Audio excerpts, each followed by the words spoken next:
మెరుపు ఉంటుంది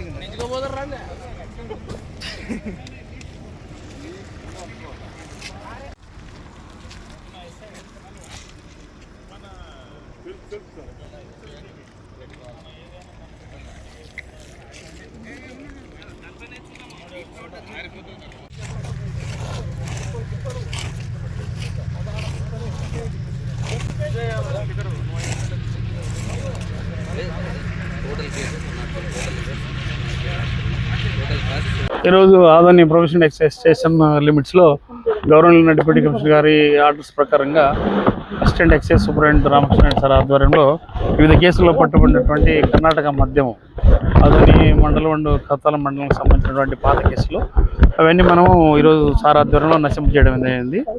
దీంట్లో మొత్తం 103 కేసులు ఉన్నాయి, క్రైమ్ నెంబర్లు. దాంట్లో ఎన్డీపీఎల్ వచ్చేసి Karnataka liquor non duty liquor 1903 లీటర్లు. దీని కాస్ట్ వచ్చేసి 7,95,000 రూపాయలు ఉంటుంది. అయితే ఎంత కాస్ట్ ఉన్నా ఏమున్నా కూడా ఇది పట్టుబడినటువంటి అక్రమంగా వచ్చింది వేరే స్టేట్ కాబట్టి దీన్ని ఖచ్చితంగా మనం నశింపజేసి దీనికి ఫర్దర్ ప్రాసెస్ చేస్తాము. ఇవన్నీ కేసులు ఎప్పుడు పట్టుబడినప్పటికీ మనం వివిధ కేసుల్లో అన్ని స్టోరేజ్ చేసి ఆర్డర్స్ అన్ని గవర్నమెంట్ నుంచి మన డిప్యూటీ కమిషనర్ గారి నుంచి పొందిన తర్వాత కన్సల్ట్ సూపర్వైజింగ్ ఆఫీసర్ ఆధ్వర్యంలో మొత్తం డిస్ట్రాయ్ చేస్తాం. ఎక్కడ కూడా ఏమి నియమం తర్వాత ఫర్దర్గా ఛార్జ్ షీట్ వేయడం, కేసు మూవ్ చేయడం జరుగుతుంటుంది. Excise inspector SK professional excise station ఆధ్వర్యం.